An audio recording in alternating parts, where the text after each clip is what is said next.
Assalamualaikum warahmatullahi wabarakatuh. Bismillahirrahmanirrahim. Hamdan wa thana'an laka ya Allah, salatan wa salaman laka ya Habiballah, wa ala alika wa ashabika ya khairal gila laka ya Rasulullah, wa li jami' man ittaba'a dinaka ya Habiballah. Haqiqatan min ladun Adam la yaumil qiyamah, radhiyallahu lana wa lahumul Fatihah. A'udzubillahi minasyaitonir rajim. Bismillahirrahmanirrahim. Alhamdulillahi rabbil alamin arrahmanir rahim maliki yaumiddin. Iyyaka na'budu wa iyyaka nasta'in ihdinas siratal mustaqim. Siratal ladzina an'amta 'alaihim ghairil maghdubi 'alaihim waladdallin. Amin. Litaqarrubina ila Allah ta'ala limahabbatina ila Rasulillah sallallahu alaihi wasallam. لسلامتنا في الدين والدنيا والآخرة لقضاء ديوننا لقضاء حاجاتنا من هوائج الدنيا والآخرة لتيسير أرزاقنا حلالا طيبا مباركا كثيرا واسعا لسعة جسادنا وقلوبنا لشفاء أمراضنا ظاهرا باطنا لدفع البلايا والمحن والفتن والأمراض الأسقام لمنافعنا لمصالحنا لبيتنا وأولادنا وذرياتنا وجوارنا أصدقائنا جميع المسلمين والمسلمات والمؤمنين والمؤمنات الأحياء منهم والأموات والأعز الإسلام والمسلمين بجودك يا الله بشفاعة نبيك يا الله ببركة أوليائك يا الله بأسرار الفاتحة. أعوذ بالله من الشيطان الرجيم. بسم الله الرحمن الرحيم. الحمد لله رب العالمين الرحمن الرحيم مالك يوم الدين. اهدنا الصراط المستقيم صراط الذين أنعمت عليهم غير المغضوب عليهم ولا الضالين. آمين. قال المصنف رحمه الله تعالى ونفعنا بعلومه وأمدنا بأسراره وفاض علينا من بركاته وبكم آمين. Bismillahirrahmanirrahim. Thumma aujabah, kemudian memastikan Allah terhadap itu rahmat ala nafsi, atas dirinya Allah, bizuhurina lana, dengan tampaknya diri kita, lana bagi diri kita, wa alamana, dan memberitahukan Allah kepada kita, annahu, kepada sungguhnya Allah, huwiyatuna, ialah inti atau substansi kita, lina alama, agar mengetahui kita, annahu ma'aujabah ala nafsih, annahu, sesungguhnya Allah subhanahu wa ta'ala, ma'aujabah, ialah tidak mewajibkan, tidak memastikan Allah kepada rahmat ala nafsi, atas dirinya itu Allah, illa li nafsi, kecuali untuk dirinya itu Allah. Fama kharajat, maka tidaklah keluar ar-rahmatu, ar-rahmat, anhu, dari Allah. Fa'alaman, maka atas siapa, imtannah, memberikan karunia Allah, wa ma thamah, dan tidak ada di sana illahu, kecuali Allah subhanahu wa ta'ala. Segala sesuatu berada di dalam tanda kutip ruang lingkup Allah. Jadi apapun yang di dalamnya itu ya, termasuk makhluk, itu hakikatnya adalah Allah Ta'ala. Hakikatnya Allah Ta'ala. Nah, baik berkaitan dengan rahmatul imtinan dan rahmatul wujub, rahmatnya Allah Ta'ala yang menyeluruh, mencakup segala yang ada, dan rahmatnya Allah Ta'ala yang diberikan kepada orang-orang yang bertakwa, disebut dengan rahmatul wujub. Nah, dua rahmat itu sebenarnya tidak keluar kemana-mana, tetap berada di dalam Allah itu sendiri. Karena apa? Karena seluruh yang wujud itu sebenarnya merupakan tajalli dari wujudnya Allah Ta'ala. Dan yang wujud itulah yang menerima rahmatnya. Maka di sini ditegaskan, thumma aujaba ala nafsih. Allah memastikan bahwa rahmat itu diberikan kepada dirinya sendiri. Diberikan kepada di sini. Lewat pintu apa? Bizuhurina lana. Dengan tampaknya diri kita ini siapa? Kepada diri kita sendiri. Kita paham bahwa hakikat diri kita itu tak lain adalah pengejawantahan Allah Subhanahu wa Ta'ala. Jadi ketika kita tahu, kita merasakan bahwa kita ini bukanlah siapa-siapa selain kehadiran hadiratnya, maka ketika kita menerima rahmat, sesungguhnya Allah lah yang memberikan rahmat itu kepada dirinya sendiri. Allah yang memberikan rahmat itu kepada dirinya sendiri. Nah, dari sini ya, gamblang sekali pemahaman tentang wahdatul wujud itu. Jadi betul kalau yang ada itu cuma Allah, memang iya. Sebab apa yang disebut sebagai yang lain itu tak pernah ada sebenarnya. Tidak pernah ada.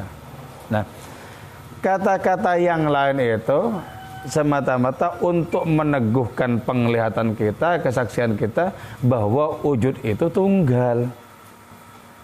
Makanya di sini disebutkan Allah mewajibkan rahmat itu kepada dirinya sendiri. Nah, cuma yang disebut dirinya sendiri itu, kata Syekh Muhyiddin Ibn Arabi di bab yang lain, itu dirinya sendiri lewat perantara. Dirinya sendiri lewat perantara. Nah, beliau menggambarkan bahwa berbeda antara orang menyaksikan dirinya sendiri dengan menyaksikan dirinya sendiri dengan secara langsung dan menyaksikan dirinya sendiri lewat cermin, berbeda. Misalnya kita memandang diri sendiri dengan memandang diri lewat cermin, itu berbeda. Lebih seksama kita memandang diri sendiri lewat cermin. Dan sesungguhnya semesta ini cermin ilahi, cermin Allah Ta'ala. Cuma sebelum Nabi Adam itu dicipta oleh Allah, semesta ini disebut sebagai cermin yang buram, mir'atun ghairu majluwatin, cermin yang tidak terang, tidak terang. Ketika Nabi Adam diciptakan dan kekuatan rohani Nabi Adam itu bisa memantulkan nama-nama Allah, bisa memantulkan sifat-sifat Allah, memantulkan perilaku-perilaku Allah, maka semesta ini kemudian menjadi cermin yang terang, karena intinya adalah Nabi Adam dengan rohani yang bersih, yang terang benderang itu.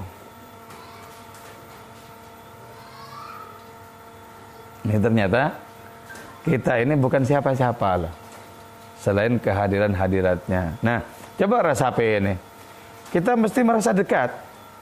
Kalau kita merasa terpelanting, merasa jauh, karena kita ini masih menganggap diri kita yang selain Allah, yang lain. Jauh kemudian, seolah-olah kita itu terasing dari Allah, Allah terasing dari diri kita. Coba kita diri kita ini dibikin semakin dekat misalnya. Ya Allah, kami ini bukan siapa-siapa selain kehadiranmu. Seluruh wujud kami bernisbat dan bersandar kepadamu. Itu akan terasa lain, menjadi lebih dekat. Sama saja, alam semesta ini bukan apa-apa selain tajallimu. Makin dekat. Nah, cara seperti itu sangat perlu ternyata ya. Jadi ternyata perkara dekat itu perkara rasa. Nah, ciptakan rasa kedekatan itu lewat pemahaman seperti ini diantaranya. Kami bukan siapa-siapa selain kehadiranmu. Maka ketika kami berdoa kepadamu, taulah kami sesungguhnya engkau yang berdoa kepada dirimu sendiri. Lain, rasanya itu berbeda. Jadi ternyata orang itu merasakan jauh karena rasa itu tak kunjung terasah. Tak kunjung terasah. Kalau rasa itu terasah, maka kita merasakan begitu dekatnya dengan Allah. Dan kita bukanlah siapa-siapa selain kehadiran Allah Ta'ala belaka. Jadi bizuhurina lana ya. Jadi dengan kita mengetahui, dengan kita ma'rifat terhadap diri kita ya, kita ini siapa, maka makin jelas ternyata aliran rahmat itu kepada Allah sendiri ternyata. Kepada Allah sendiri. Cuma itu tadi lewat perantara. kita sebagai cermin ilahi. Tapi walaupun sebagai cermin, tidak betul-betul yang lain. Beda dengan misalnya ya kita bercermin, cermin itu sesuatu yang lain, cuman memantulkan diri kita. Tapi kita misalnya sebagai cermin Allah Ta'ala karena hati kita bersih, kita tidak betul-betul sebagai yang lain. Walaupun ya secara partikular tidak bisa dikatakan ini Allah, nggak bisa. Ini Allah, dia Allah, mereka Allah.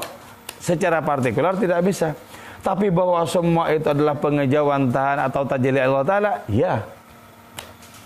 Ya.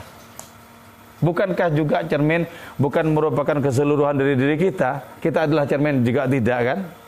Cermin itu minimal menampilkan satu sisi diri rupa dan gerakan kita. Jadi, kalau cermin satu di depan itu menampilkan satu sisi saja. Tapi kalau Allah Subhanahu wa Ta'ala menciptakan manusia, itu menampilkan rupa Allah secara hakiki dalam berbagai macam sisi. Jadi ada yang menampilkan namanya Al-Jawad yang Maha Pemurah. Ada yang menampilkan namanya An-Nasir yang Maha Penolong. Ada yang menampilkan namanya Al-Hadi, si pemberi petunjuk dan lain semacamnya. Dan Nabi kita itu menampilkan keseluruhan nama Allah Subhanahu wa Ta'ala dalam Al-Musnah pada kehidupan beliau. Wa alamana annahu huwayyatuna. Allah memberikan kabar kepada kita, memberitahu kepada kita Allah itu adalah inti dari kita. Coba sebagaimana dalam hadis Nawafil itu kan, hambaku senantiasa mendekat kepada aku ya, hingga aku mencintainya. Ketika aku mencintainya, maka aku adalah pendengarannya yang dipakai untuk mendengar. Aku adalah penglihatannya yang dipakai untuk melihat. Aku adalah kakinya yang dipakai untuk berjalan. Aku adalah tangan yang dipakai untuk memukul. Kalau hambaku mendekat kepadaku satu depa, maka aku mendekat kepadanya satu hasta. Kalau hambaku mendekat kepadaku satu hasta, aku mendekat kepadanya satu jengkal. Kalau hambaku datang dengan berjalan, aku menyambutnya dengan berlari. Itu kan nanti ketika disambut menjadi utuh toh. Yaitu ketika seluruh egoisme si hamba itu lenyap. Sebab ketika masih dipertahankan, gak mungkin ada perjumpaan. Gak mungkin ada perjumpaan. Jadi orang-orang yang disosong oleh Allah Ta'ala itu hilang sebagai dirinya sendiri, jadilah kemudian sepenuhnya sebagai pengejawantahan Allah Subhanahu wa Ta'ala. Dalam sebuah hadis qudsi disebutkan, Kif ya Muhammad fa inna rabbaka yusalli. Diam kau Muhammad, Tuhanmu sedang sholat.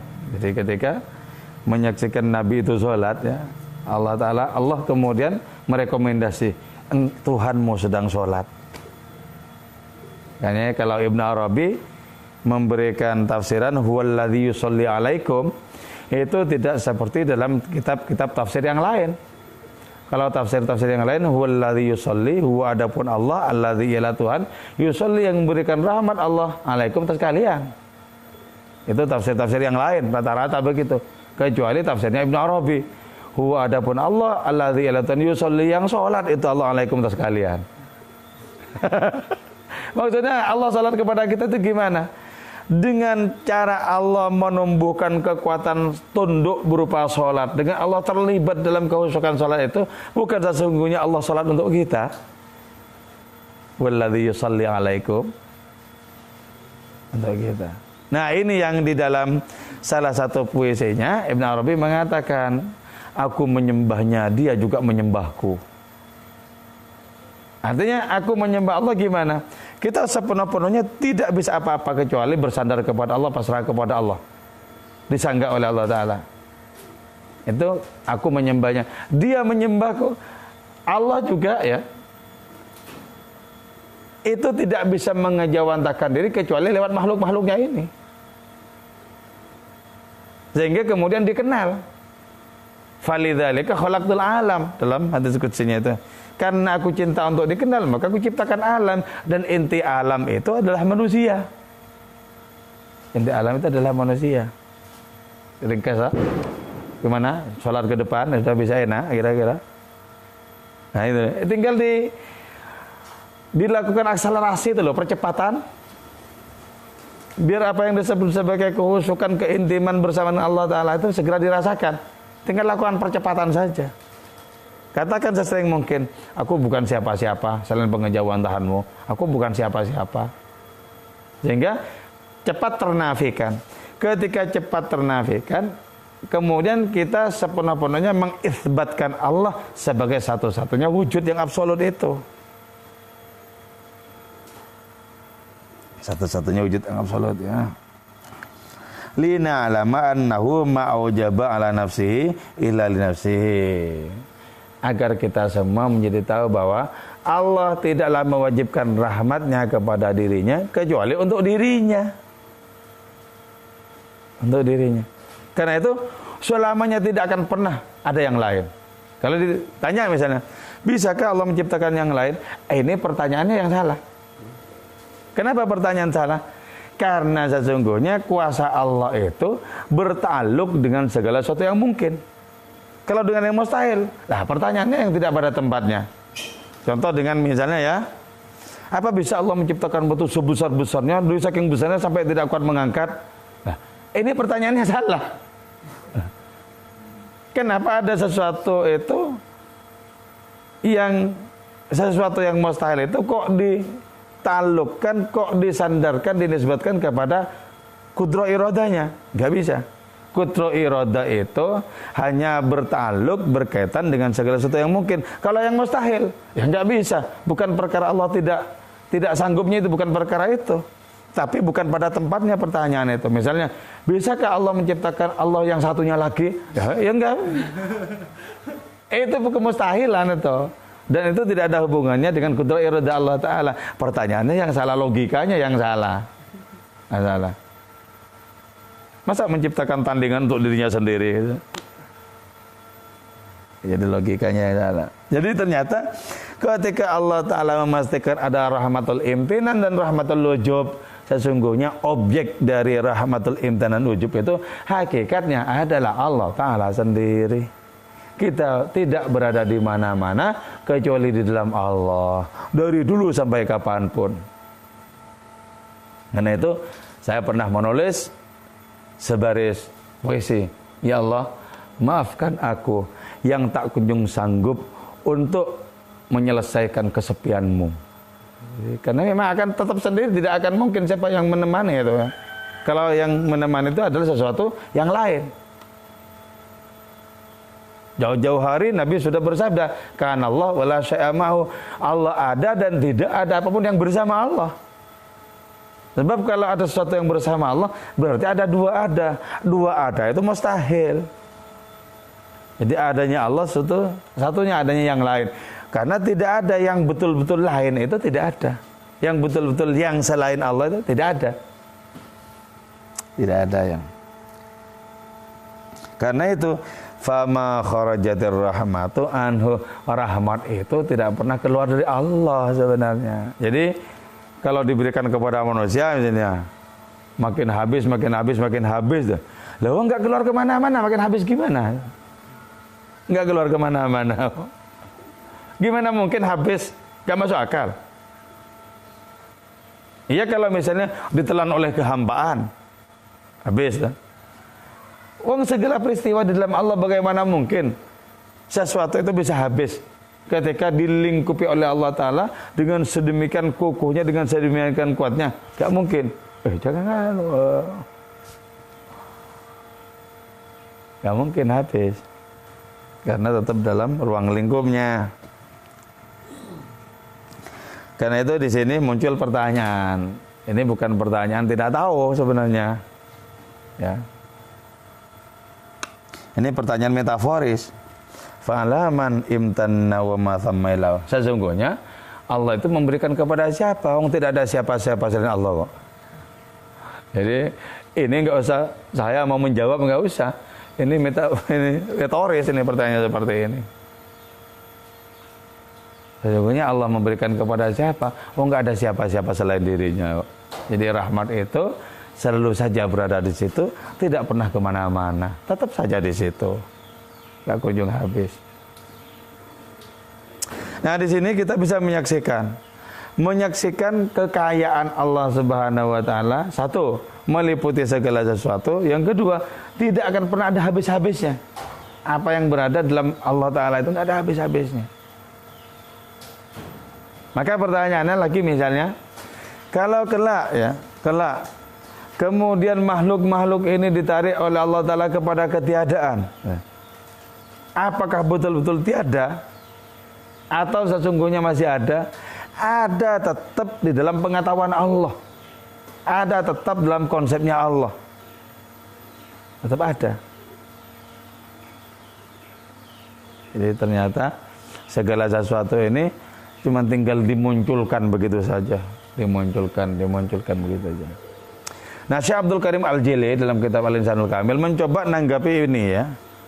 Menanggapi Ibnu Arabi ini. Kata beliau begini. Saya kira tidak benar juga itu Ibnu Arabi katanya. Kalau menyatakan bahwa Allah mewujudkan segala sesuatu, menciptakan sesuatu itu dari konsep yang sudah ada. Sebab kalau begitu kemahakuasaannya itu jadi kurang spektakuler. Jadi harus tidak ada dulu termasuk konsepnya. Termasuk konsepnya. Terus baru ada. Nah, ini sesungguhnya juga tidak bisa menjelaskan ketika ditanyakan. Kalau begitu cara dia menyanggah misalnya, kita bisa mempertanyakan juga sebenarnya. Nah, kalau sesuatu itu betul-betul baru ada, lah bagaimana mungkin kau sampai ilmunya Allah Ta'ala nggak tahu kepada sesuatu yang akan ada? Ya, ternyata sebenarnya Syekh Abdul Karim Al-Jili itu berusaha untuk berbeda, tapi ternyata juga sulit untuk menghindar dari pengaruhnya Ibnu Arabi, itu sulit ternyata. Dia ingin mengatakan tidak grace kalau sebelumnya sudah ada dalam konsepnya Allah Ta'ala. Jadi harus dikatakan tidak ada bahkan dalam konsep. Itu perlu menunjukkan kemahakuasaan Allah Ta'ala. Tapi juga bermasalah. Bermasalah dengan apa? Bermasalah dengan keilmuan Allah jadinya kan. Apa ya Allah tidak tahu sesuatu yang akan diciptakan? Jadi ini tidak bisa menjawab malah Al-Jili ini. Jadi mencoba mengkritisi tapi kekurangan bahan saya kira itu. Illa annahu la budda min hukmi lisani tafdil illa annahu kecuali sungguhnya sya'an la budda ialah harus min hukmi lisani tafdil dari ketentuan bahasa mengutamakan. Artinya apa? Ada sesuatu yang diutamakan ketimbang yang lain ya. Misalnya di sini nanti dijelaskan bahwa Umar itu lebih cerdas dibandingkan dengan Zaid misalnya kan itu. Padahal inti keduanya sama-sama Allah kan itu ya.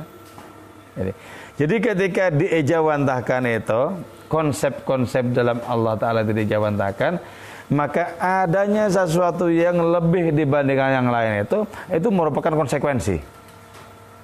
Jadi kalau begitu tidak begitu kan persis sama. Nah, kalau sama proses bagaimana kita bisa mendeteksi tajalli di tajalli Allah Ta'ala nggak bisa mendeteksi. Ya. Bagaimana mungkin kita akan berbeda kalau aku sepenuhnya kamu sepenuhnya aku kan nggak bisa itu, nggak bisa itu. Tidak akan ada interaksi, tidak akan ada komunikasi, tidak akan pernah dialog itu. Kalau sepenuh-penuhnya engkau adalah aku adalah engkau. Sama semuanya. Berarti kehidupan tidak akan menjadi sesemarak sekarang. Sama semuanya. Sama. Makhluk-makhluk ini semuanya sama. Itu sudah tidak jadi makhluk lagi kalau semuanya sama. Apa bukti keterbatasannya kalau semuanya sama?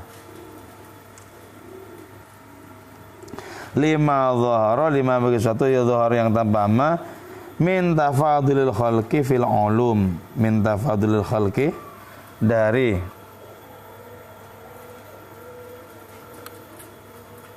utamanya makhluk, dari keutamaan makhluk. Ini maksudnya keutamaan tafadul itu ya, ini lebih utama ketimbang itu ya. Dari melebihi keutamaan satu makhluk terhadap makhluk yang lain ya. Fil ulumi, di dalam berbagai macam ilmu. Misalnya begini ya. Hatta yuqala, hingga dikatakan inna hadza, sungguhnya orang ini a'lamu, ialah lebih tahu min hadza, dari ini, ma hadiyatil aini, beserta keesaan realitas dua orang itu, yaitu Allah Ta'ala. Ya.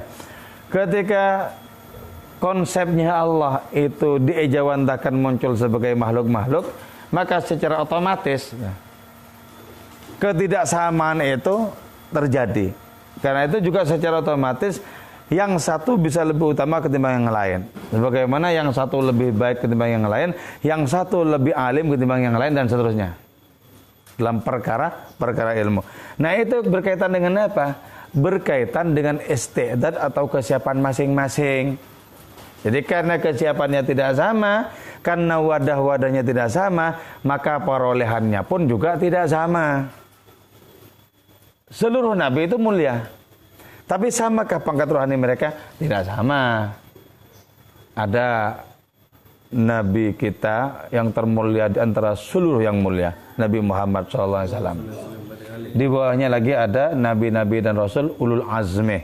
Itu di atasnya nabi dan rasul yang lain. Di bawahnya lagi ada yang nabi sekaligus rasul. Di bawahnya lagi ada nabi yang bukan rasul. Di bawahnya lagi ada para wali. Para wali juga bertingkat-tingkat. Kenapa bertingkat-tingkat itu? Karena kesiapan masing-masing tidak sama dalam menerima rahmatnya Allah Ta'ala, terutama rahmatul wujub. Tidak sama. Makanya kemudian menjadi bertingkat-tingkat. Padahal inti dari semua yang bertingkat-tingkat itu satu, yaitu Allah sebenarnya. Maka pahami baik-baik bahwa ketika terjadi komunikasi di antara sesama makhluk, hakikatnya Allah berkomunikasi dengan dirinya sendiri. Hakikatnya berkomunikasi dengan dirinya sendiri. Terus bagaimana dengan adanya perang, adanya pertikaian dan lain semacamnya? Bagaimana kita bisa memahami dalam konteks keilahian itu? Mudah saja. Bukankah nama-nama Allah Ta'ala itu juga berbeda-beda, bahkan bertentangan? Karena yang mengelola makhluk itu juga tidak saja berbeda tapi bertentangan, maka produknya wajar kalau ada pertentangan di situ. Pernahkah ada kedamaian yang murni dari zaman yang Nabi Adam sampai sekarang? Enggak ada. Enggak ada. Nabi Adam pulang dari Mekah, langsung salah satu anaknya mati, yaitu Habil, dibunuh oleh saudaranya sendiri, Qabil. Nabi Adam kaget ketika pulang menemukan anaknya itu sudah satunya terbunuh, satunya pembunuh. Jadi, kapankah betul-betul kedamaian seluruhnya? Enggak ada itu, enggak ada. Seluruh nabi itu dibangkitkan untuk mereka para penentang dan pengingkar. Tidak ada satupun nabi yang tidak ada penentang dan pengingkarnya. Pasti ada. Pasti ada. Kenapa? Karena itu merupakan hukum penciptaan. Ketika sudah dipastikan bahwa yang satu lebih utama ketimbang yang lain, maka tingkatan itu, hierarki itu kan terus sampai yang minus-minus itu loh. Terus sampai yang minus-minus. Yang minus-minus itu yaitu yang jahat-jahat itu maksudnya. Yang minus-minus, minus-minus kebaikan, minus-minus nilai kemuliaan. Itu pasti ada itu. Pasti ada. Dengan demikian, dengan pasti ada itu, sempurnalah kemahaan Allah Subhanahu wa Ta'ala. Kalau sampai tidak ada yang jahat-jahat misalnya, terus dihadapkan dengan pertanyaan, bisakah Allah Ta'ala menangani yang jahat-jahat? Ya, untuk menangani begitu kan harus ada buktinya. Dan kehidupan ini adalah pembuktian dari kemahaan Allah Subhanahu wa Ta'ala. Nah, ini dari salah satu perspektif yang luas ya. Ini tidak bisa ditarik kepada perspektif yang lebih sempit ke wilayah fikih, enggak bisa ini. Enggak bisa. Jangan asal dibawa ini. Misalnya sama saja melanggar dan patuh, enggak jangan dibawa ke sana. Itu domainnya lain itu. Semuanya sama, enggak bisa. Enggak bisa. Jadi perspektif tasawuf yang seperti ini itu berupaya untuk mencakupkan paradigma kepada segala sesuatu yang dikandung oleh Allah Subhanahu wa Ta'ala. Jadi ke sana, jadi beda. Makanya ya kalau orang-orang sufi itu tidak gampang terjerumus kepada lubang pemahaman dan paradigma yang sempit, gak gampang masuk di situ. Sebab apa? Mereka sudah sekian lama berenang di cakrawala keilahian tak terhingga itu. Ini gak gampang masuk, terperosok di dalam lubang sempit paradigmatik itu.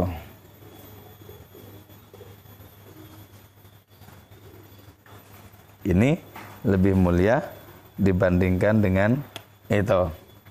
Wa ma'nahu, adapun makna tafadulul khalqi itu yaitu lebih utamanya makhluk ketimbang makhluk yang lain. Maknanya itu apa? Makna naqsi ta'alluqil iradah an ta'alluqil ilmi. Ini adalah makna kurangnya ta'alluq sifat iradah dari ta'alluq sifat ilmu. Ya. Contoh gini ya. Ilmu Allah Ta'ala kan mengetahui segala sesuatu. Mengetahui segala sesuatu. Termasuk terutama al-mumkinat ya, segala sesuatu yang mungkin. Mumkinatul wujud, segala sesuatu yang mungkin ada. Kan tahu. Tapi kan yang diketahui itu belum tentu dikehendaki. Belum tentu dikehendaki. Artinya apa? Pengetahuan Allah tentang mumkinatul wujud itu jauh lebih luas dibandingkan dengan praktek iradahnya Allah. Artinya ada sesuatu yang diketahui tapi tak dikehendaki oleh Allah Ta'ala. Misalnya sesuatu yang sekarang diketahui sebagai konsep tapi tak diwujudkan, tak dikehendaki untuk wujud. Itu berarti bahwa ruang lingkup iradah itu lebih sempit ketimbang ruang lingkup ilmunya Allah Subhanahu wa Ta'ala. Lebih sempit. Nah, dari situ berarti apa? Ilmunya Allah Ta'ala itu tidak semuanya kemudian direalisasikan menjadi iradah, menjadi kehendak Allah terhadap sesuatu yang diketahui itu. Boleh jadi Allah mengetahui mumkinul wujud itu, tapi tetap dibiarkan dalam ketiadaan. Artinya apa? Tidak direalisasikan sebagaimana yang kita saksikan sekarang ini. Terus berikutnya, fahadhihi, maka adapun ini, fahadhi maka adapun ini mufadalatun fi sifatil ilahiyah, ialah dilampaukan, diutamakan di dalam sifat-sifat keilahian. Terus berikutnya wa kamali ta'alluqil iradah, dan sempurnanya ta'alluq sifat iradah itu, wa fadliha dan keutamaannya, wa ziyadatiha dan kelebihannya, ala ta'alluqil qudrah, atas ta'alluq sifat kudrahnya Allah Subhanahu wa Ta'ala. Artinya gini, Allah Maha Kuasa terhadap segala sesuatu, tapi yang dikuasai Allah itu belum tentu diiradai, belum tentu dikehendaki. Itu berarti apa? Ruang lingkupnya kudrah itu seperti sifat ilmu tadi lebih luas ketimbang ruang lingkup iradah. Iradah itu hanya sesuatu yang dikehendaki oleh Allah Ta'ala. Sementara kudrahnya Allah Ta'ala meliputi segala sesuatu. Allah Maha Kuasa. Nah, dari sini kemudian munculnya adanya tafadul itu. Ini lebih dari ini lebih dari itu, dan lain semacamnya. Wa kadzalika, dan demikian juga seperti tafadul sifat itu, as-sam'ul ilahi, apa pendengaran yang bersifat ilahi, wal basaru dan penglihatan, wa jami'ul asma dan semua nama ala ilahi yang bersifat ilahiyah, ala darajatin atas berbagai macam tingkatan, fi tafaduli ba'diha di dalam lebihnya sebagian itu, ala ba'din atas sebagian yang lain. Kadzalika demikian juga tafadulu ma, apa lebihnya suatu, zahir yang tanpa amma, fil khalqi dalam penciptaan, min ayyuqalah dari hendaknya dikatakan, hadza adapun ini orang, a'lamu ya lebih alim, min hadza dari ini, ma hadiyatil aini beserta esanya hakikat realitas keduanya itu. Nah, demikian pula juga dengan nama-nama Allah Ta'ala itu. Dengan nama-nama Allah Ta'ala. Nama-nama Allah Subhanahu wa Ta'ala itu sebagaimana juga tadi sifat-sifatnya itulah. Sifat-sifatnya. Jadi ada yang lebih diaksentuasikan, lebih ditekankan, ada yang lebih tak ditekankan. Sama dengan hubungan antara kudrah dan iradah itu. Apa yang dikuasai oleh Allah Ta'ala belum tentu dikehendaki. Apa yang diketahui oleh Allah Subhanahu wa Ta'ala belum tentu dikehendaki. Nah, itu yang memunculkan adanya tafadul. Memunculkan adanya tafadul. Nah, demikian pula apa yang sudah direalisasikan oleh nama-nama Allah Ta'ala sehingga menjadi makhluk-makhluk ini itu juga mengalami tafadul. Yang satu lebih utama dibandingkan dengan yang lain. Hadza a'lamu min hadza. Ini lebih alim ketimbang itu. Ini lebih cekatan ketimbang itu dan lain semacamnya. Kenapa bisa begitu? Karena iradahnya itulah yang kemudian membeda-bedakan. Dikehendaki begini, dikehendaki begitu. Kata Ibn Arabi, dikehendaki begini, dikehendaki begitu, itu semata-mata disesuaikan dengan ilmu Allah terhadap istiqdat masing-masing makhluk. Tidak ada apapun yang diijawantahkan kecuali istiqdat kesiapan itu sendiri untuk bisa diijawantahkan. Beda-beda. Nah, di sini kita paham kemudian kenapa ada keanekaragaman. Ternyata keanekaragaman itu sesungguhnya permukaan. Inti dari keanekaragaman adalah Allah Ta'ala yang tunggal pula. Dan rahmat itu dengan demikian tidak keluar kemana-mana, tidak bisa keluar dari Allah. Karena apa yang disebut sebagai luarnya Allah Ta'ala tidak pernah ada. Kalau ada berarti adanya sesuatu yang lebih luas. Maka sama saja yang disebut dengan hijab antara kita dengan Allah Ta'ala itu tidak ada. Jadi maka kitab hikam itu menyatakan dengan bagus, Syekh Tajuddin itu ya. Min wujudi qahri subhanahu wa ta'ala an hajabaka bima laysa bimawjudin ma'ahu. Termasuk bukti Allah itu maha perkasa, maha menaklukkan adalah Allah menciptakan hijab terhadapmu dengan sesuatu yang tidak ada. Nah, yang betul-betul menghalang-halangi kita dengan Allah itu kan nggak ada. Kalau ada, maka tentu saja hijab itu lebih luas ketimbang Allah. Sementara mustahil ada sesuatu yang lebih luas dibandingkan Allah Ta'ala. Kan hijab itu kan berarti nutupin Allah. Sampai kita tidak menyaksikan Allah kan itu.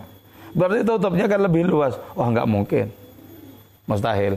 Ada sesuatu yang melebihi Allah, mustahil. Itu artinya apa? Dari saking maha kuasanya Allah Ta'ala, Allah bisa menciptakan hijab dari sesuatu yang sebenarnya tidak ada. Karena itu apa yang disebut sebagai hijab itu sebenarnya ilusi. Tidak betul-betul ada.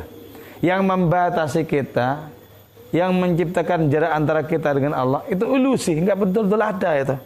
Terobos saja ilusi itu, kita akan merasakan bahwa Allah senantiasa bersama dengan kita. Oke. Moga-moga bisa menambah pemahaman, menambah ma'rifat kita, manfaat dan barokah untuk kita semua. Amin. Wal afa minkum. Wassalamualaikum warahmatullahi wabarakatuh. Waalaikumsalam.